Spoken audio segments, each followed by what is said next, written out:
Les systèmes de défense Arrow d'Israël ont aidé à repousser l'attaque massive de l'Iran avec des missiles et des drones le mois dernier, et plusieurs pays sont maintenant intéressés à acheter cette technologie, a déclaré le PDG de la société fabricante. L'attaque de l'Iran dans la nuit du 13 au 14 avril a été repoussée par le bouclier de défense multicouche d'Israël malgré plus de 100 missiles balistiques. Le système Arrow, selon les forces aériennes israéliennes, a joué un rôle clé dans l'interception et la destruction de ces missiles. Ce succès a suscité un intérêt mondial immédiat. Aerospace Industries, l'entreprise publique israélienne, est le principal contractant du projet. Les États-Unis sont partenaires du projet Arrow et Boeing est également impliqué dans la production. Et un certain nombre de pays nous ont approchés pour demander des informations, ont déclaré les responsables de l'entreprise à Reuters. Je suis très optimiste quant au fait qu'il y aura plus d'accords pour le système Arrow, en particulier après la démonstration très spéciale que nous avons faite, a déclaré le directeur de l'entreprise sans mentionner de pays spécifique, car les discussions en sont à leur début. Arrow est la couche supérieure de la défense antimissile d'Israël, avec le dôme de fer, Iron Dome, qui repousse les menaces à courte portée telles que les mortiers et les roquettes, et le David Sling pour les missiles à portée intermédiaire. Arrow 2 est opérationnel depuis des années et intercepte les missiles balistiques à longue portée. Arrow 3, un système plus récent, est spécialisé dans l'interception des missiles alors qu'ils sont encore hors de l'atmosphère terrestre.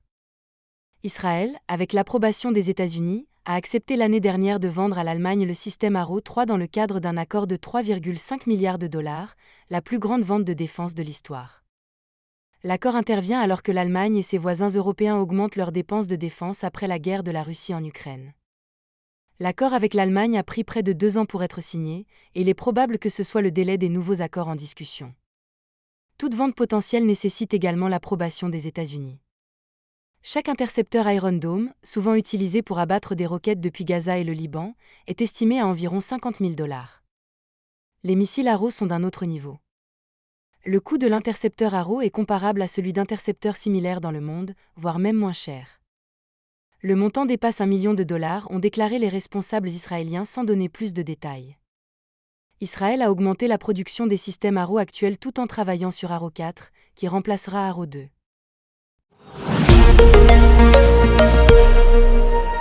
La Cour internationale de justice, CIJ, a ouvert aujourd'hui une nouvelle audience dans une affaire portée par l'Afrique du Sud accusant Israël de génocide dans la guerre à Gaza.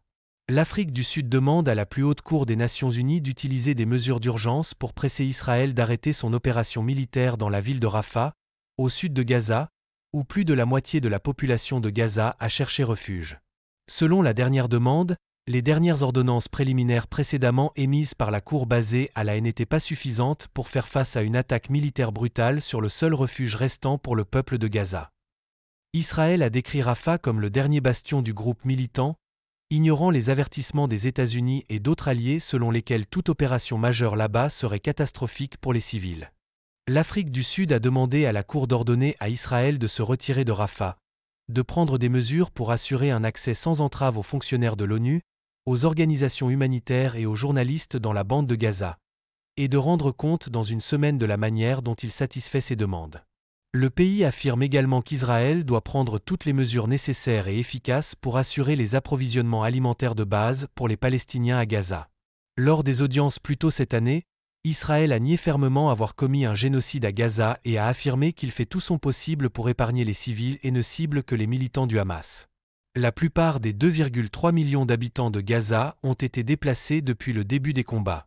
Le ministère de la Santé de Gaza, dirigé par le Hamas, affirme que plus de 35 000 Palestiniens ont été tués dans la guerre, sans distinguer entre civils et combattants dans son décompte. La Russie a annoncé avoir expulsé l'attaché de défense britannique Adrian Kogyl en représailles à l'annonce par le Royaume-Uni de l'expulsion de son homologue russe la semaine dernière. M. Kogyl aurait été convoqué à l'ambassade russe, où il a été informé de son expulsion. Le ministère russe des Affaires étrangères a qualifié les actions de la Grande-Bretagne de peu amicales et anti-russes, et a déclaré que les mesures de représailles de Moscou ne s'arrêteront pas là. Les initiateurs de l'escalade seront informés des prochaines mesures de représailles, a déclaré le ministère.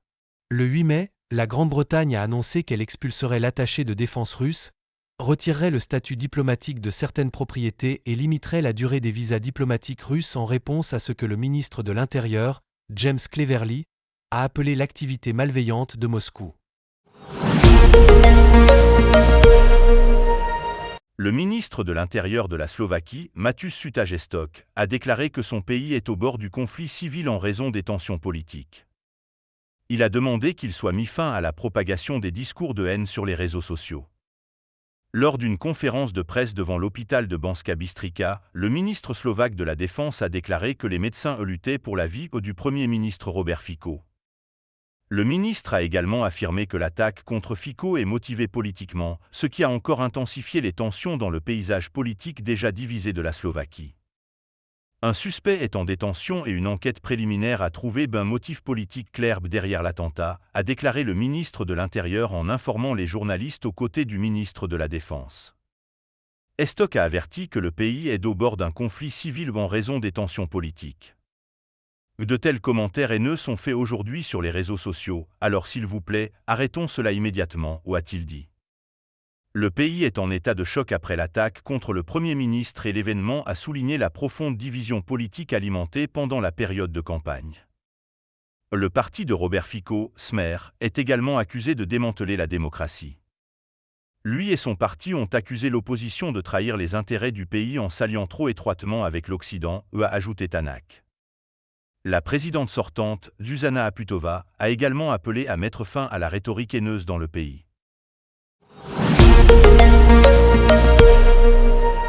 Le président ukrainien Volodymyr Zelensky va annuler toutes les réunions internationales prévues pour les prochains jours, a annoncé son bureau mercredi, alors que les troupes russes progressent dans la région nord-est de Kharkiv. Volodymyr Zelensky a ordonné que tous les événements internationaux, y compris ceux prévus pour les prochains jours, soient reportés et reprogrammés à de nouvelles dates, a déclaré le bureau du président dans un communiqué selon CNN. Cette annonce intervient quelques jours après que le plus haut général militaire ukrainien ait averti que les combats s'étaient considérablement aggravés à Kharkiv, après que la Russie a affirmé avoir capturé 4 autres villages alors qu'elle élargissait son offensive transfrontalière surprise. Au centre de l'attention, plus de 2 ans après l'invasion russe de l'Ukraine, Zelensky a lutté pour empêcher les avancées de Moscou en renforçant les liens avec ses alliés. Récemment, il a remercié les législateurs américains après qu'il ait voté en faveur d'un nouveau paquet d'aide d'une valeur d'environ 61 milliards de dollars. Dans le même temps, les dirigeants européens ont approuvé un plan pour des paiements réguliers à l'Ukraine dans le cadre d'un paquet de 54 milliards de dollars. Les États-Unis ont décidé de mener leurs exercices en Pologne, alors que la Russie a intensifié ses attaques dans l'est de l'Ukraine. Radio Free Europe rapporte que les responsables du commandement américain en Europe de l'Est disent qu'il est urgent que l'OTAN soit prête pour un affrontement possible. Dans le cadre de la mission en Europe de l'Est, l'armée américaine a déployé 10 000 soldats en Pologne, la première ligne de front de l'OTAN. L'armée américaine travaille en étroite collaboration avec les alliés de l'OTAN pour contenir l'ennemi. Le général américain, qui a récemment pris la tête du 5e corps, a déclaré que la Russie représente une menace à court terme pour l'OTAN. Le général souligne la nécessité urgente pour l'OTAN d'être prête, ajoutant qu'il est important de déployer des troupes américaines en Pologne, car cela est considéré comme un moyen de dissuasion. Ukraine a montré au monde qu'elle a la capacité de réaliser des succès sans précédent sur le champ de bataille. Il n'y a rien qu'elle ne puisse faire. Elle a juste besoin de notre aide. Heureusement, de nouvelles aides arrivent et elles ne doivent pas être retardées. Il n'est pas trop tard pour que l'Ukraine gagne. La liberté de l'Ukraine ne doit pas et ne peut pas mourir. Avec ces mots, l'amiral Rob Bauer, président du comité militaire de l'OTAN, a ouvert la réunion des chefs d'état-major des pays membres. Le leadership russe a clairement indiqué qu'il a choisi l'impunité, a poursuivi Bauer, il agit sur la base d'une menace existentielle perçue ou imaginaire. Tout cela pour justifier leur quête incessante de pouvoir à l'étranger et pour ne pas perdre le pouvoir à l'intérieur du pays. Pour cette raison, il est prêt à sacrifier non seulement des centaines de milliers de personnes, mais il ne s'inquiète même pas de ramasser les cadavres sur le champ de bataille. Surtout, le leadership russe est prêt à mettre en danger le bien-être de millions d'autres personnes dans le monde en utilisant la nourriture, l'énergie et l'immigration comme armes.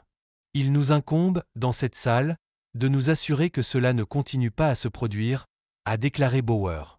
Le chef du comité militaire de l'OTAN, en janvier de cette année, a appelé l'Alliance à se préparer à la guerre avec la Russie. La Russie n'a pas les forces nécessaires pour une percée stratégique à Kharkiv, a déclaré le plus haut commandant militaire de l'OTAN.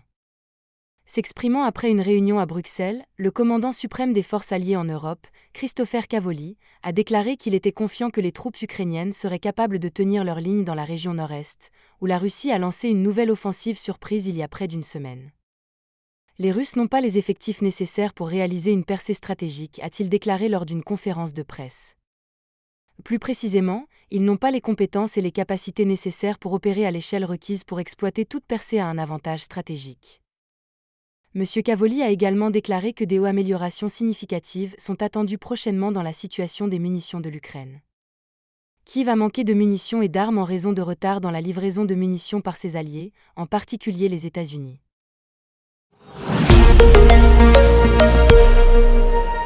Les pays membres de l'OTAN devraient utiliser la défense aérienne en Europe de l'Est pour abattre les missiles et drones russes visant l'Ukraine, a déclaré l'ancien chef de l'OTAN. Anders Fogh Rasmussen, chef de l'Alliance entre 2009 et 2014, a déclaré que les missiles des pays voisins de l'OTAN comme la Pologne et la Roumanie pourraient repousser les attaques aériennes russes contre l'Ukraine. Selon des rapports, certains pays membres de l'Alliance, comme les États-Unis, le Royaume-Uni et la France, ont déployé des avions de chasse pour renforcer la défense aérienne d'Israël contre les drones et missiles iraniens. Par conséquent, selon Rasmussen, l'alliance militaire pourrait faire exactement la même chose pour aider l'Ukraine. Il a ajouté que les systèmes de défense aérienne et antimissiles de l'OTAN pourraient être connectés à ceux de l'Ukraine.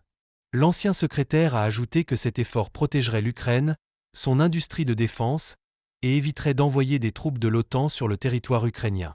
Jusqu'à présent, la majorité des membres de l'Alliance ont refusé d'envoyer des troupes en Ukraine et de cibler les attaques aériennes russes depuis leur territoire.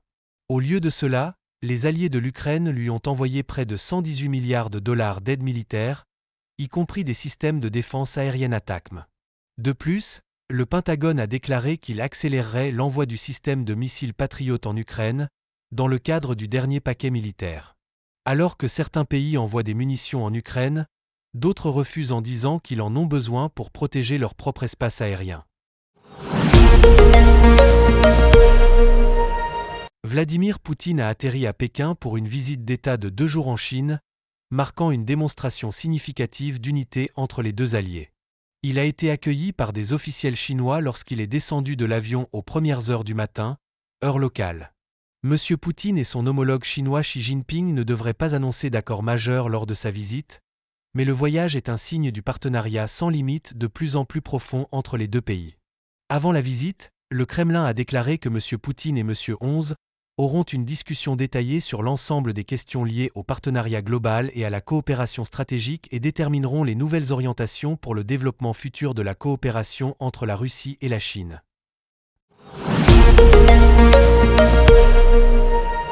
Vladimir Poutine prévoit d'envahir la région du Donbass en quelques semaines seulement, tout en distrayant les forces de Kiev sur le front nord, préviennent les experts militaires. La nouvelle offensive à Kharkiv pourrait être la dernière manœuvre de Moscou visant à disperser et distraire les troupes ukrainiennes de la région orientale. Les experts soutiennent que dans les semaines à venir, les troupes du Kremlin frapperont le Donbass depuis le nord et le sud dans un mouvement en tenaille pour tout prendre.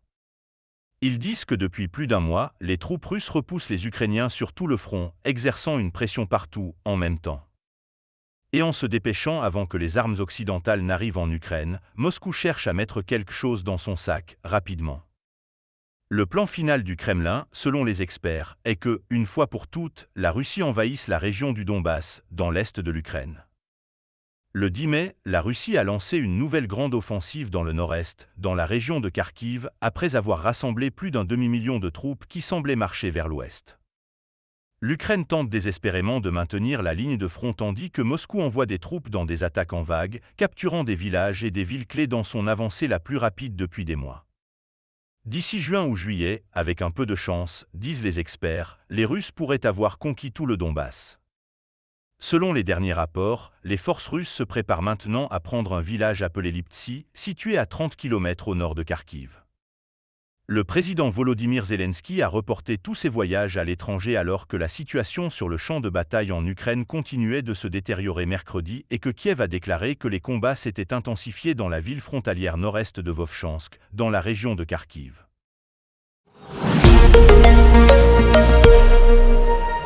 L'aptitude de Robert Fico à se réinventer l'a maintenu au sommet de la politique slovaque malgré des scandales répétés.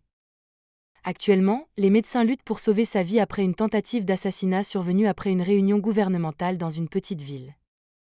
Sa dernière chute remonte à 2018, lorsque des manifestations massives l'ont forcé à démissionner après l'assassinat du journaliste d'investigation Jan Kuciak et de sa fiancée.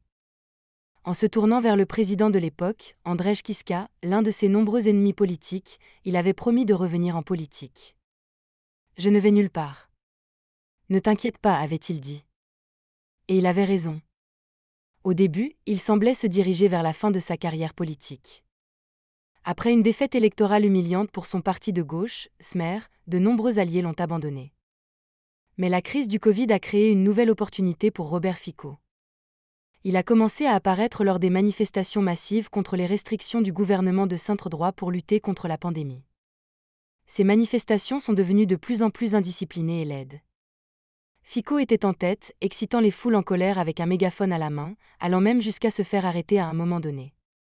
Alors que le Covid s'est estompé, il a trouvé une nouvelle cause, l'Ukraine.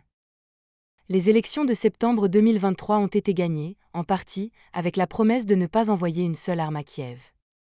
Il a promis de changer la politique du gouvernement slovaque consistant à armer l'Ukraine avec des obus d'artillerie, des armes lourdes et même des avions de chasse. Après avoir remporté ces élections et formé une coalition avec Peter Pellegrini, l'homme qui l'avait trahi auparavant, ainsi qu'avec le Parti national slovaque ultranationaliste, il a renforcé cette position. En février, alors que le monde marquait le 2e anniversaire du conflit, Fico a réitéré son opposition à la politique occidentale d'armement de Kiev. Il n'y a pas de solution militaire au conflit, a-t-il dit, et envoyer des armes en Ukraine ne ferait couvrir plus de tombes dans le pays. La Russie n'abandonnera jamais la Crimée, ni les parties de la région orientale du Donbass qu'elle a prises, et à la place, Kiev devrait déposer les armes et rechercher la paix, a-t-il déclaré. Vladimir Poutine, a dit Fico, est injustement diabolisé par l'Occident. Au cours des 6 mois où il a été en poste cette fois-ci, lui et ses alliés de coalition ont pris des mesures drastiques pour frapper les institutions slovaques. La réforme du système de justice pénale a inclus le démantèlement du bureau du procureur spécial, créé il y a 20 ans pour enquêter sur les crimes graves et la corruption. Le diffuseur national, RTVS, sera fermé en juin et remplacé par un nouvel organisme.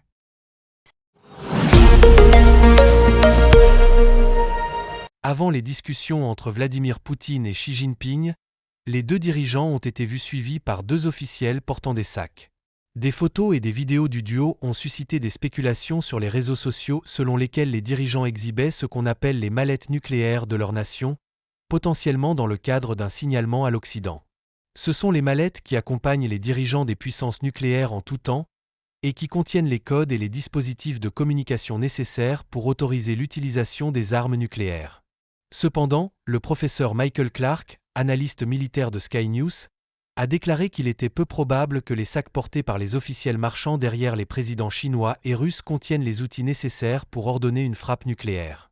Les personnes portant les mallettes nucléaires, ou football nucléaire, comme elles sont souvent connues, chercheront généralement à rester aussi discrètes que possible, a-t-il dit.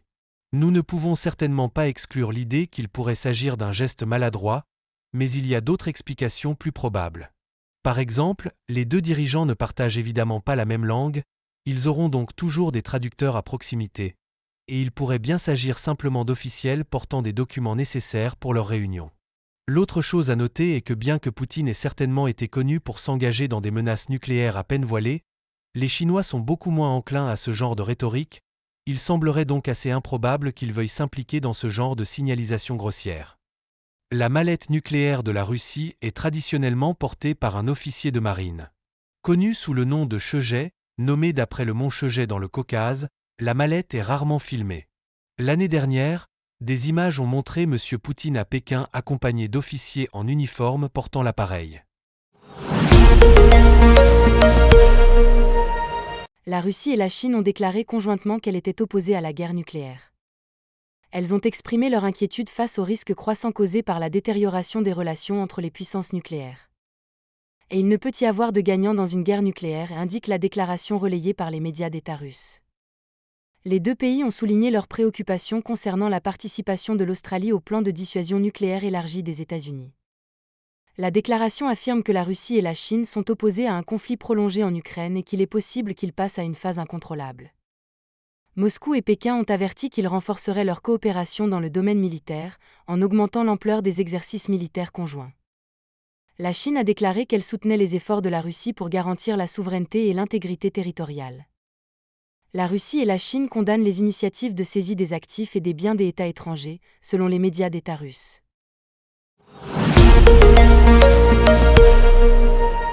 Alors que Vladimir Poutine poursuit ses rencontres avec Xi Jinping à Pékin, le Kremlin a qualifié le sommet de paix prévu en Ukraine en Suisse de vain, sans la participation de la Russie. Sans la Russie, discuter des questions de sécurité qui nous concernent est absolument vain, a déclaré le porte-parole du Kremlin, Dmitri Peskov, à l'agence de presse russe TASS. Très probablement, ce sera simplement un débat stérile sans aucune perspective d'obtenir un résultat tangible, a-t-il ajouté. Le sommet de paix prévu par la Suisse a jusqu'à présent attiré des délégations de plus de 50 pays, a déclaré la présidente suisse, Viola Amerd. La Russie n'a pas été invitée, mais la Suisse affirme qu'elle pourrait l'être si Moscou ne déclare pas continuellement qu'elle n'est pas intéressée. Le gouvernement ukrainien a déclaré que la Russie ne négocie pas de bonne foi. L'Europe a besoin de son alliance de défense militaire et ne peut pas attendre que les États-Unis restent dans l'OTAN si Donald Trump gagne les élections, dit un analyste. Je ne dis pas avec certitude que Trump retirera les États-Unis de l'OTAN, mais il y a un risque très élevé que l'Europe ne soit pas préparée, car pour le moment, il se repose sur l'Amérique, a déclaré Harley Lipman, analyste des affaires étrangères, à Mail Online. Cela vient après que Trump a déclaré dans une interview pour le magazine Time que s'il est réélu en novembre, le soutien continu des États-Unis à l'Ukraine dépendra des membres de l'OTAN remplissant leurs contributions. Si vous ne payez pas, alors vous êtes seul, a déclaré Trump. Lipman a déclaré « L'Europe doit avancer sans se reposer sur la position de l'Amérique dans l'OTAN.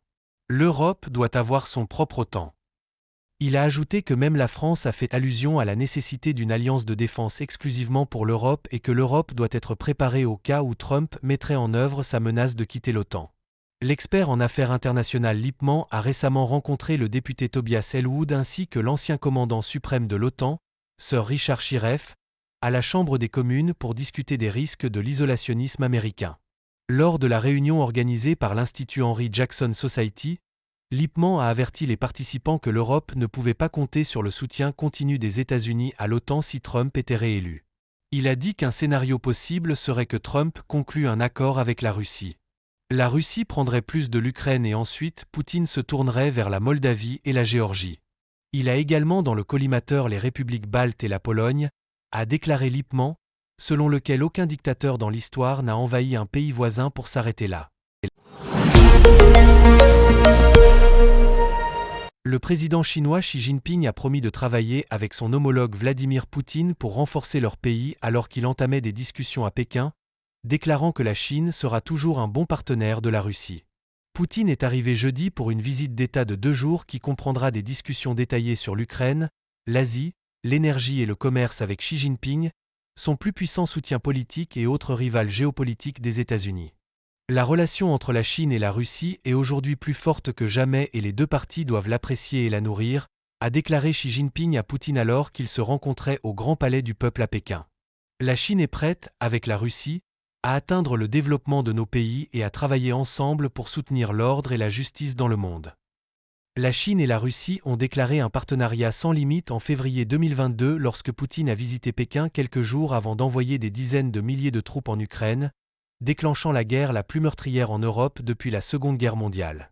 En choisissant la Chine pour son premier voyage à l'étranger depuis qu'il a entamé son nouveau mandat de 6 ans ce mois-ci, Poutine envoie un message au monde sur les priorités et la force de ses liens personnels avec Xi Jinping. Poutine a dit à son homologue chinois que leur coopération était un facteur stabilisateur. Il est crucial que les relations entre la Russie et la Chine ne soient pas opportunistes et ne soient dirigées contre personne, a déclaré Poutine, selon l'agence de presse russe RIA Novosti. Plus tard, décrivant leur rencontre initiale comme chaleureuse et amicale, Poutine s'est attardé sur les secteurs où les deux pays renforcent leurs liens, de la coopération nucléaire et énergétique aux approvisionnements alimentaires et à la production de voitures chinoises en Russie. Les dirigeants ont officiellement signé une déclaration pour approfondir leurs relations stratégiques, Xi Jinping déclarant que les deux parties sont convenues qu'une solution politique à la crise en Ukraine était la bonne direction. En plus des réunions devant les caméras, les deux dirigeants auront également des conversations privées, non officielles, considérées comme les plus importantes de ce voyage. Les États-Unis ont imposé de nouvelles sanctions à 2 individus russes et 3 entreprises à Moscou pour avoir facilité les transferts d'armes entre la Russie et la Corée du Nord. Il s'agit du dernier cycle de sanctions imposées par les États-Unis pour perturber et exposer les transferts d'armes entre les deux pays, y compris le transfert et le test de missiles balistiques produits par la Corée du Nord vers la Russie. Un communiqué du département américain du Trésor pour le terrorisme et le renseignement financier a nommé des individus et des entreprises, y compris Transcapital Limited Liability Company, Rafor Limited Liability Company et Technologia. Il a déclaré que les individus et les entreprises ciblées avaient tenté d'échapper aux sanctions en utilisant des sociétés écrans pour déplacer des équipements militaires afin de soutenir la guerre en Ukraine. L'action d'aujourd'hui reflète notre engagement à perturber la coopération militaire de plus en plus profonde de la République populaire démocratique de Corée avec la Russie, a déclaré Brian Nelson, le sous-secrétaire américain, dans un communiqué. Les États-Unis continueront de prendre des mesures pour tenir responsables ceux qui cherchent à faciliter l'expédition d'armes et d'autres matériels pour permettre la guerre de la Russie, a ajouté M. Nelson. Poutine et 11 se sont serrés la main lors d'une cérémonie de bienvenue devant le Grand Palais du Peuple au centre de Pékin, après l'arrivée de Poutine en Chine. Les membres de l'armée populaire de libération se tenaient au garde-à-vous tandis que l'armée tirait un coup de feu en signe de salut pendant la cérémonie. Poutine, 11 et d'autres hauts responsables devraient tenir des réunions plus tard qui mettront en avant leur engagement envers une relation sans limite. Les hymnes nationaux des deux pays étaient entendus en fond sonore pendant que les deux dirigeants se rencontraient, tandis que des dizaines de grands drapeaux russes et chinois flottaient autour de la place Tiananmen au milieu des patrouilles de police. Poutine et 11 se sont rencontrés plus de 40 fois, le président chinois s'est rendu pour la dernière fois à Moscou en mars 2023, tandis que Poutine est allé à Pékin en octobre pour un sommet de l'initiative chinoise à la ceinture et la route. Plus tard, les deux dirigeants participeront à une fête de gala pour le 75e anniversaire de la reconnaissance de la République populaire de Chine par l'Union soviétique, proclamée par Mao Zedong en 1949. Vladimir Poutine, lors de sa rencontre avec Xi Jinping, a déclaré que la coopération russo-chinoise n'était dirigée contre aucune autre puissance et qu'elle constituait un facteur stabilisateur pour le monde. Il est crucial que les relations entre la Russie et la Chine ne soient pas opportunistes et ne soient dirigées contre personne. Notre coopération dans les affaires mondiales agit aujourd'hui comme l'un des principaux facteurs stabilisateurs sur la scène internationale, a déclaré Poutine. Poutine a dit qu'il était heureux d'être en Chine parmi des amis. Dans notre nouveau voyage, nous visons à rester de bons voisins, des amis fiables et des partenaires de confiance, en renforçant constamment les relations entre nos deux nations, en défendant l'égalité internationale, a-t-il déclaré. La Russie est devenue de plus en plus dépendante économiquement de la Chine, car les sanctions occidentales imposées après l'invasion de l'Ukraine par Moscou ont coupé son accès à la plupart du système commercial international.